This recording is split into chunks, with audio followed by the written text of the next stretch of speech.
علی صاحب. جی بھائی. السلام علیکم مفتی صاحب. وعلیکم السلام.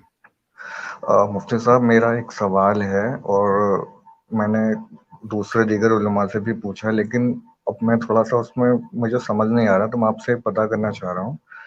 میرے کچھ دوست ہیں جو کہ مختلف یوٹیوبرز کو سنتے ہیں. اب بات یہ ہوگی کہ میں نے جو جہاں تحقیق کری ہے، مجھ کو معلوم ہوا ہے کہ اسلام اور کفر یعنی کہ اسلام اور کفر کے درمیان جو کچھ بیسک عقائد ہیں جس کی وجہ سے انسان مسلمان ہوتا ہے، ان کو چھوڑنے کی وجہ سے انسان کفر سے اسلام سے نکل جاتا ہے.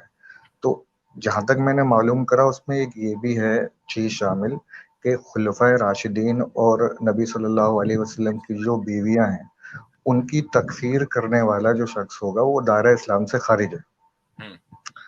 یہ بات ہمارے کچھ ایسے دوست ہیں، میں نام نہیں لینا چاہ رہا کسی کا، کچھ یوٹیوبرس ہیں، وہ انفلوئنس ہیں ان سے.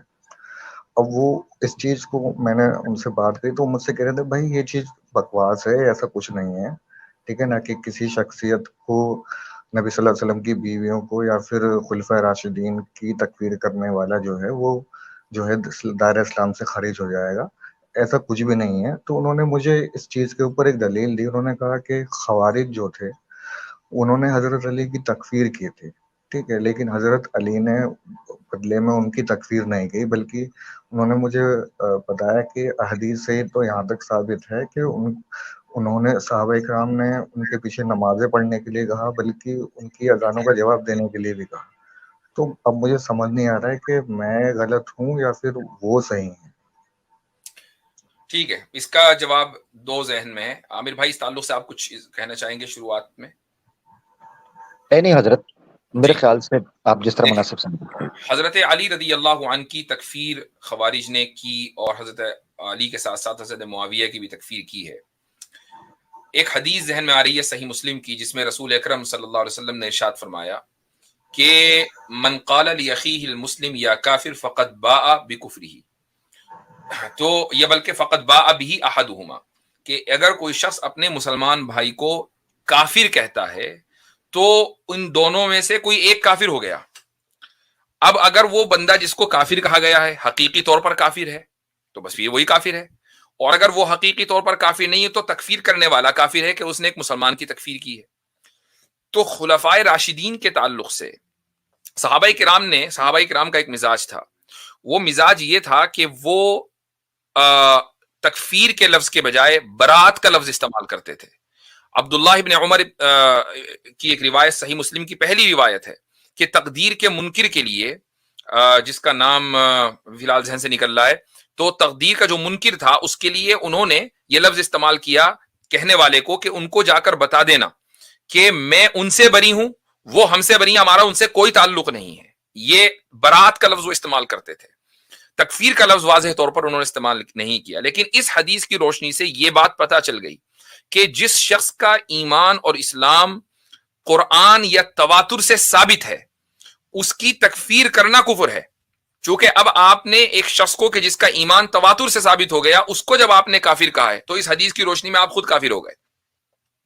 ٹھیک ہے، یہ ہمارا موقف ہے اس تعلق سے.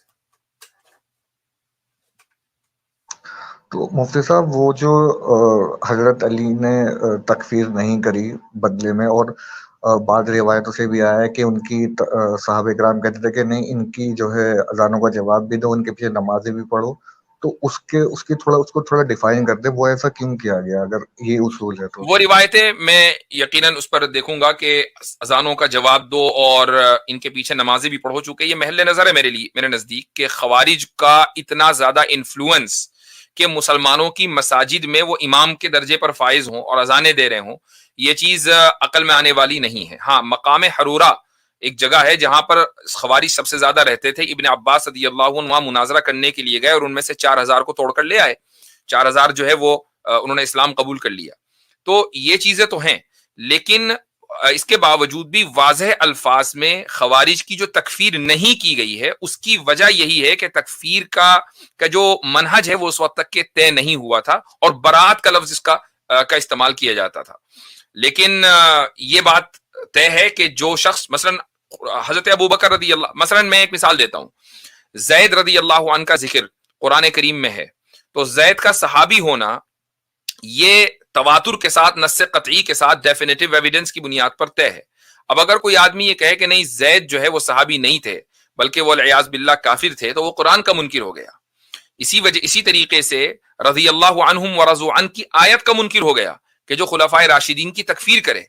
تو پھر ایسی صورت میں آپ اس کو قرآن کا منکر کہیں گے. یہ نہیں کہا جائے گا کہ جی یہ شخصیت پرستی ہو گئی کہ کسی شخص کا انکار کرنے سے کفر لازم آ رہا ہے، بلکہ قرآن کا انکار اس سے لازم آتا ہے.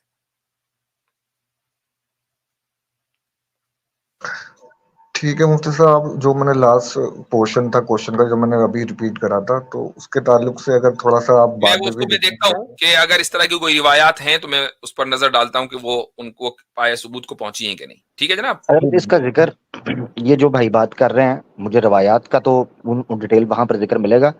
ابن تیمیہ رحمۃ اللہ علیہ نے منہاج السنت النبویہ کے اندر 5ویں جلد میں صفحہ 95 کے اوپر غالباً اس پر بڑی تفصیل سے بات کی ہوئی ہے کہ خوارج جو ہیں وہ تکفیر کرتے تھے، اور اس کے باوجود ان کے ساتھ جو حضرت عثمان ذی النورین اور حضرت علی بن ابی طالب کا کیا طریقہ کار رہا، چاہے وہ مدینہ میں جو ہوئی بغاوت ہو یا وہ شام کی طرف سے آئی معاملات ہوں.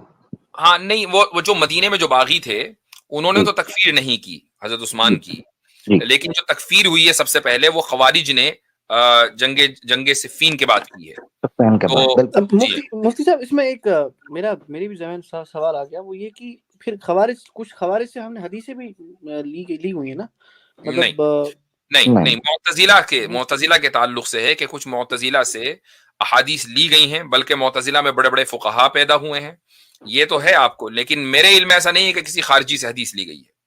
ٹھیک نہیں حضرت، خارجی تو بیسیکلی جرح کے طور پر ذکر کیا گیا حتیٰ کہ ہاں یہ تو خیر ہے ہی. اچھا ایک چیز اور ہے، یہ ضرور کہا گیا ہے کہ خارجی اور رافضی میں خارجی سے حدیث لے لو، رافضی سے نہیں لینا، یہ ضرور کہا گیا ہے. ہاں ٹھیک ہے.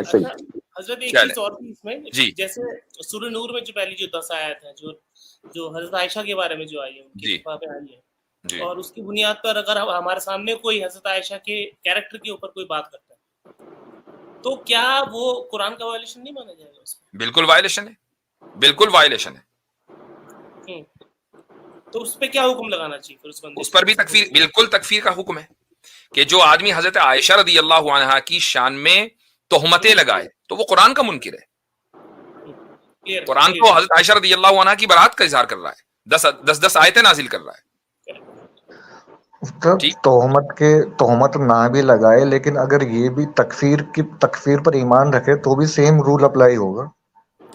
بھائی حضرت عائشہ رضی اللہ عنہا بھی تو صحابیاتی میں آئیں گی نا. سب سے بڑی بات تو ایک اہل بیت میں ہے، اہل بیت سے پھر اس کے بعد صحابیات میں رضی اللہ عنہ ورضوا عنہ کی جو آیت ہے وہ ان کے لیے بھی ہے، سب کے لیے تو ان کے لیے بھی ہے. تو اب اگر کوئی آدمی ان کی تکفیر کرے تو وہ دراصل اس آیت کی تکفیر کر رہا ہے.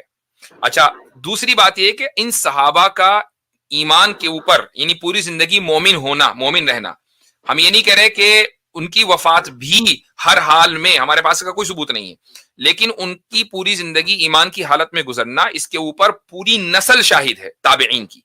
ٹھیک ہے، اور تابعین نے یہ رپورٹ کیا تبع تابعین کو، تو اسی کو کہتے ہیں تواتر طبقہ. تو یہ چیز تو تواتر سے ثابت ہے کہ وہ مسلمان تھے. ٹھیک ہے مفتی صاحب، میری آپ سے بس یہ گزارش ہے، کیونکہ میں کنیکٹ نہیں ہو پاتا، آپ کے پاس اتنا رش رہتا ہے، اتنی بھیڑ رہتی ہے اسٹریم پہ، تو میرا آپ سے گزارش ہے کہ جو روایات جو میں نے ذکر کیا آپ اس کا ایک بار ری بٹل کر دیجیے گا ریکارڈ کر کے. ٹھیک ہے، بہتر ہے انشاءاللہ. چلیں صحیح ہے، جزاکم اللہ خیر.